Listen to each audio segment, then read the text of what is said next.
ಪ್ರಪಂಚ ಜನಸಂಖ್ಯೆಯಲ್ಲಿ ಅತ್ಯಧಿಕವಾಗಿ ವಿಶ್ವಸಿಸುವ ಏಕೈಕ ಗ್ರಂಥ ಬೈಬಲ್. ಪ್ರಪಂಚ ಚರಿತ್ರೆಯ ಉಗಮಸ್ಥಾನ ಬೈಬಲ್. ಸಕಲ ಶಾಸ್ತ್ರಗಳಿಗಿಂತ ಮಿಗಿಲಾದದ್ದು ಬೈಬಲ್. ಮಾನವ ಜೀವಿತವನ್ನು ಪ್ರಭಾವಗೊಳಿಸಿ ಎಷ್ಟೋ ಮಹನೀಯರಿಗೆ ಮಾರ್ಗದರ್ಶನವಾಗಿ ನಿಂತದ್ದು ಬೈಬಲ್. ಭೂತ ವರ್ತಮಾನ ಭವಿಷ್ಯತ್ ಕಾಲಗಳನ್ನು ತಿಳಿಸುವುದೇ ಬೈಬಲ್.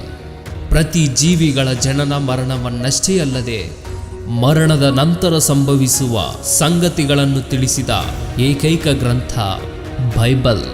ಈ ಪ್ರಕೃತಿಯಲ್ಲಿರುವ ಸಮಸ್ತ ಜೀವಕೋಟಿ ಜನನವನ್ನಷ್ಟೇ ಅಲ್ಲದೆ ಅಂಚುಗಳಿಲ್ಲದ ಮಹಾವಿಶ್ವದ ಪ್ರಾರಂಭ ಮತ್ತು ವಿಶ್ವದ ಅಂತ್ಯವನ್ನು ತಿಳಿಸಿದ ಮಹಾವಿಜ್ಞಾನ ಗ್ರಂಥ ಬೈಬಲ್.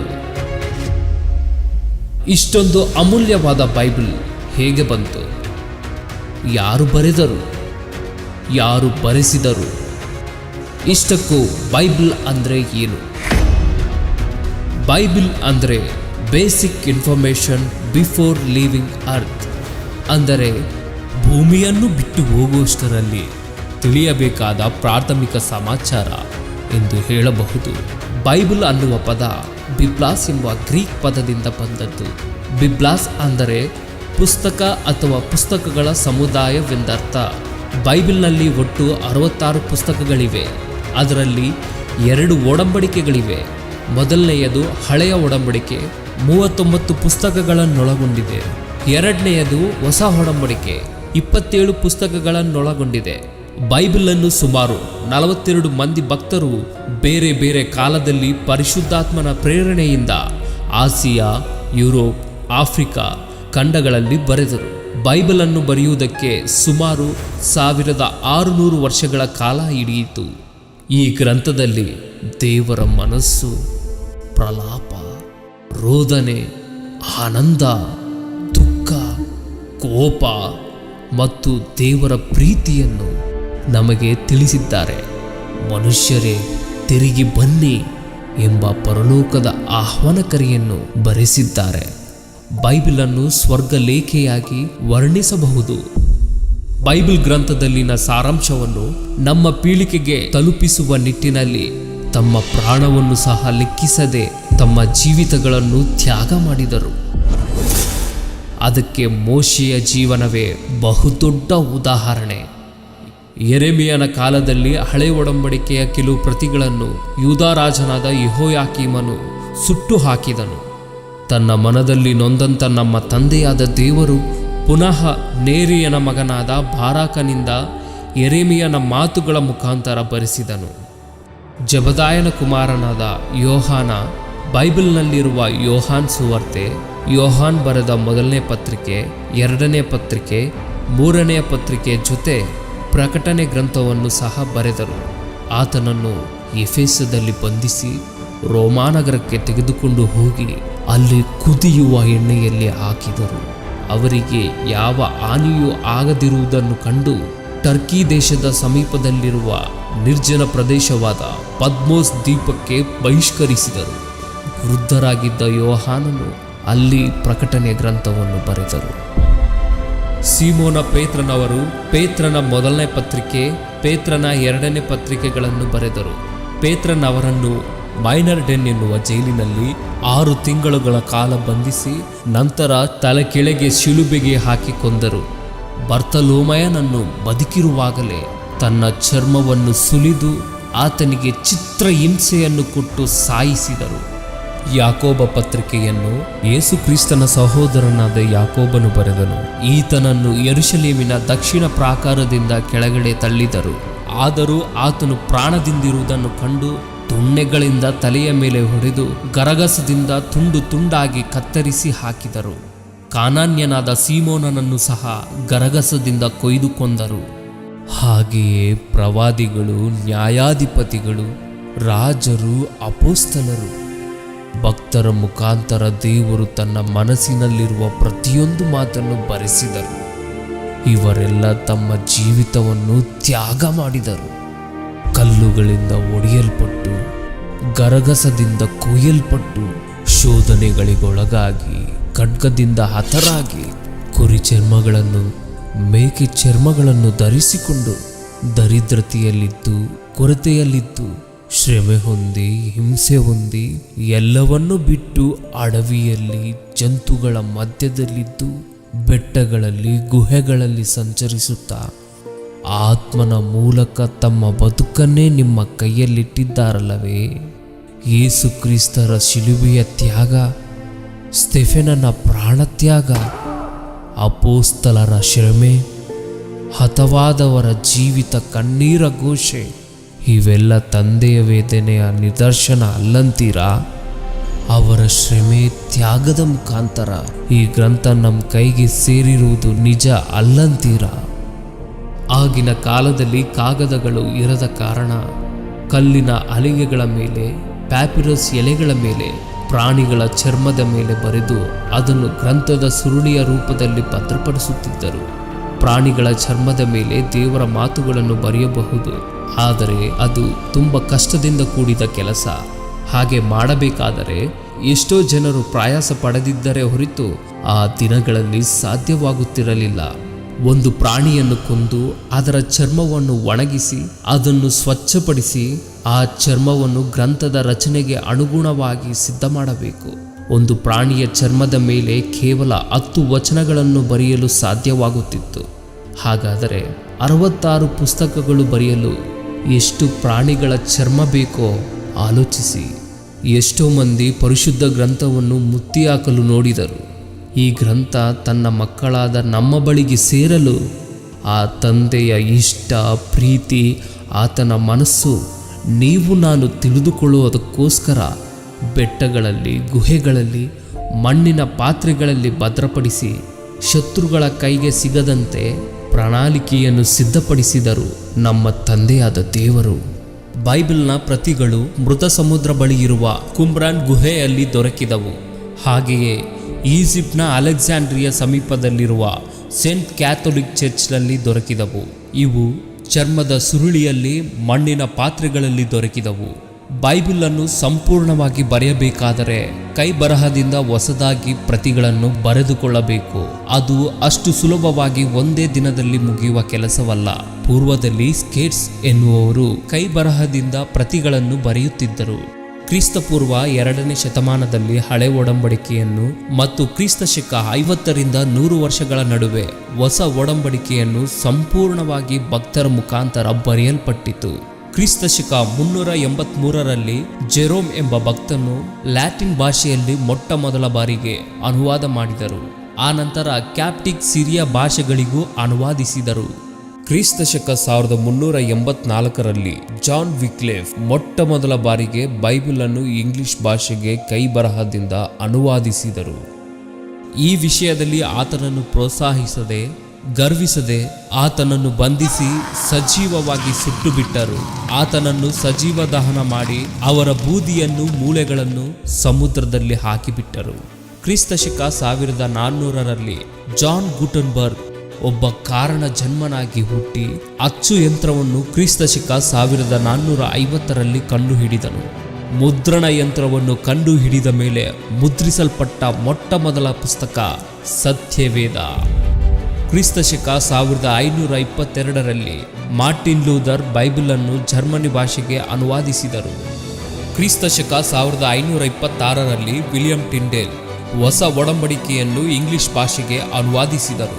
ಆಗ ಕಿಂಗ್ ಹೆನ್ರಿ VIII ಮುದ್ರಿಸಲು ಅನುಮತಿ ಕೊಡಲಿಲ್ಲವಾದದ್ದರಿಂದ ಜರ್ಮನಿಗೆ ಹೋಗಿ ಅಲ್ಲಿ ಮುದ್ರಿಸಿ ರಹಸ್ಯವಾಗಿ ಇಂಗ್ಲೆಂಡ್ಗೆ ಆಮದು ಮಾಡಿಕೊಳ್ಳುತ್ತಿದ್ದರು.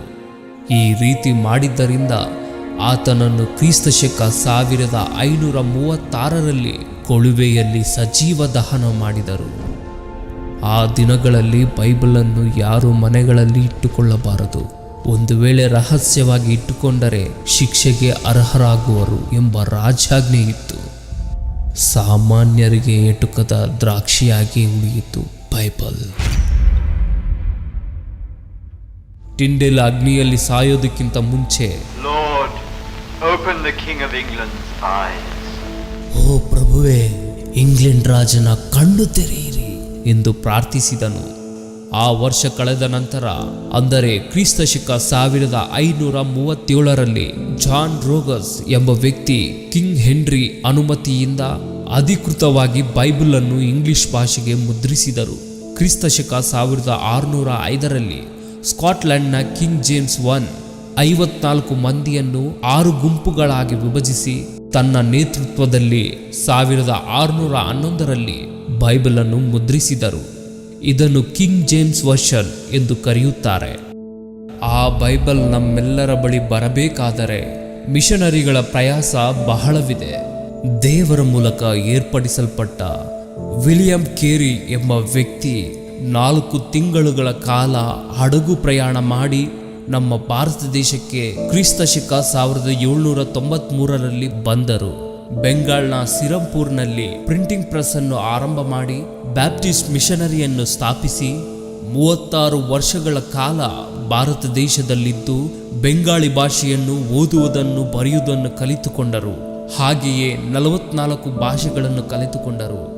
40 ಭಾಷೆಗಳಲ್ಲಿ ಬೈಬಲನ್ನು ಅನುವಾದಿಸಬೇಕೆಂದು ಆರಂಭಿಸಿ 27 ಭಾಷೆಗಳಲ್ಲಿ ಹೊಸ ಒಡಂಬಡಿಕೆಯನ್ನು ಅನುವಾದಿಸಿ 17 ಭಾಷೆಗಳಲ್ಲಿ ಬೈಬಲನ್ನು ಸಂಪೂರ್ಣವಾಗಿ ಅನುವಾದಿಸಿದರು. ಕ್ರಿಸ್ತಶಕ 1809ರ ಹೊತ್ತಿಗೆ ಹೊಸ ಒಡಂಬಡಿಕೆಯನ್ನು ಕನ್ನಡ ಭಾಷೆಯಲ್ಲಿ ಅನುವಾದಿಸಿದರು. ಆದರೆ 1812ರಲ್ಲಿ ಮುದ್ರಣಾಲಯವು ಅಗ್ನಿ ಅಪಘಾತದಿಂದ ಅದರ ಹಸ್ತಪ್ರತಿಗಳು ನಾಶವಾದವು. ಕ್ರಿಸ್ತಶಕ 1810ರಲ್ಲಿ ಲಂಡನ್ ಮಿಷನರಿ ಸೊಸೈಟಿರವರು ಸಂಪೂರ್ಣ ಬೈಬಲನ್ನು ಜಾನ್ ಹ್ಯಾಂಡ್ಸ್ ಮತ್ತು ವಿಲಿಯಂ ರೇವ್ ಅವರು ಕೆಲವು ಭಾಗಗಳನ್ನು ಅನುವಾದಿಸಿ ಎಲ್ಲ ಏರುಪೇರುಗಳನ್ನು ಪರಿಶೀಲಿಸಿ 1812ರಿಂದ 1865ರ ಹೊತ್ತಿಗೆ ಸಂಪೂರ್ಣವಾಗಿ ಬೈಬಲನ್ನು ಕನ್ನಡ ಭಾಷೆಯಲ್ಲಿ ಭಾಷಾಂತರಿಸಲಾಯಿತು. ಈ ಭಕ್ತರ ಶ್ರಮೆ ಪ್ರಾಣ ತ್ಯಾಗದ ಮೂಲಕ ನಿಮ್ಮೆಲ್ಲರ ಕೈಗೆ ಸೇರಿದ ಗ್ರಂಥವನ್ನು ನಿನಗೆ ಕೊಟ್ಟ ಸಮಯದಲ್ಲಿ ಓದುತ್ತಿದ್ದೀಯಾ? ಹಾಗಾದರೆ ಒಂದು ಸಾರಿ ಬೈಬಲ್ ತೆರೆದು ಓದಿರಿ. ಯೆಹೆಜ್ಕೇಲರು ಹೇಳಿದ ಮಾತು ಕೇಳಿದರೆ ನಮ್ಮ ಹೃದಯ ಒಡೆಯಲೇಬೇಕು.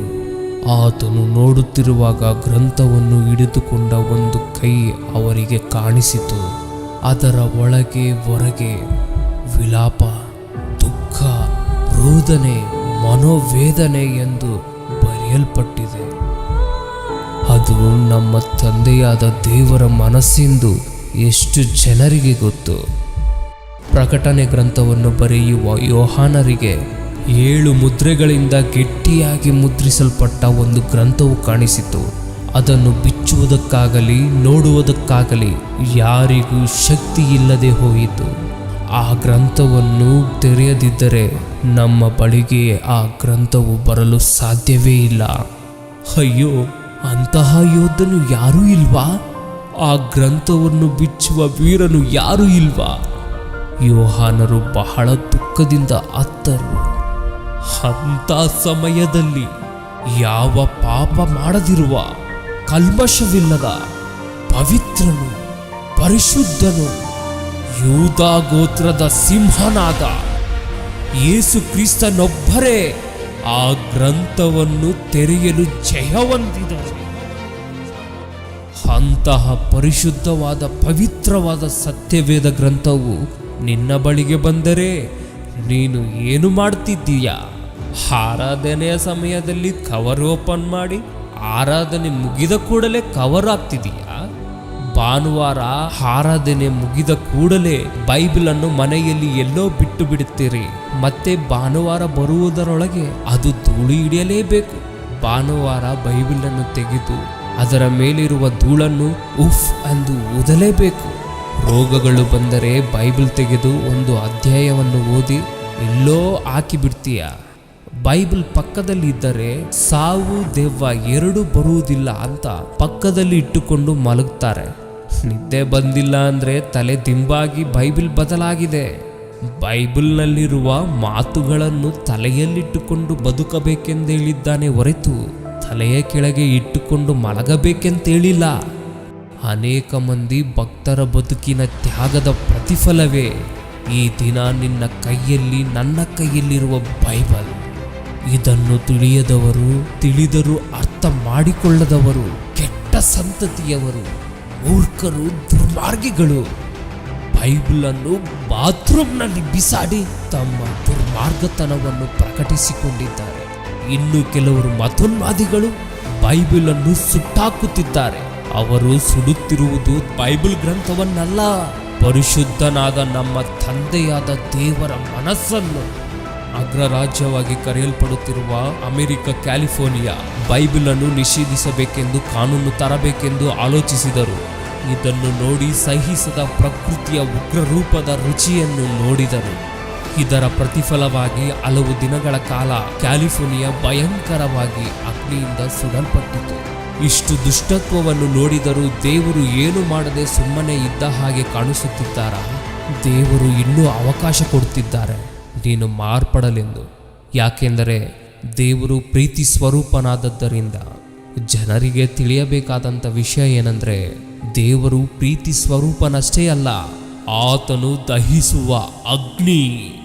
ಶಿಕ್ಷಿಸುವ ಶಿಕ್ಷೆಗೆ ಭೂಮಿಯ ಮೇಲೆ ಬದುಕು ಕಳೆದುಕೊಂಡು ಸತ್ತ ನಂತರ ಆತ್ಮವು ನಿತ್ಯಾಗ್ನಿ ದಂಡನೆಗೆ ಗುರಿಯಾಗದೆ ಹೋಗದು.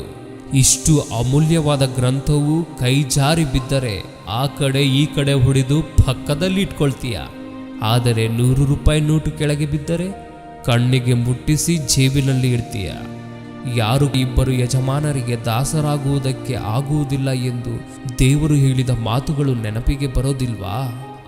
ಆಸ್ತಿಯನ್ನು ಸಂಪಾದಿಸಿಕೊಳ್ಳೋದಕ್ಕೆ ಸಮಯವಿದೆ, ಕುಟುಂಬ ಜೊತೆಗೆ ಸಂಪೂರ್ಣವಾಗಿ ಕಳೆಯೋದಕ್ಕೆ ಸಮಯವಿದೆ. ಆದರೆ ಬೈಬಲ್ ಓದೋದಕ್ಕೆ ಸಮಯವಿಲ್ವಾ? ಓದುವುದಕ್ಕೆ ಸಮಯವಿಲ್ಲದಿದ್ರೂ ನಡು ರಸ್ತೆಯಲ್ಲಿ ಬೈಬಲ್ ಓದುವವರು ಕಾಣಿಸ್ತಾ ಇಲ್ವಾ? ವಾರ್ತೆಗಳನ್ನು ನೋಡುವುದಕ್ಕೆ, ವಾರ್ತಾ ಪತ್ರಿಕೆಗಳಲ್ಲಿ ಮರಣ ವಾರ್ತೆಯನ್ನು ಓದುವುದಕ್ಕೆ ನಮಗೆ ಸಮಯವಿದೆ.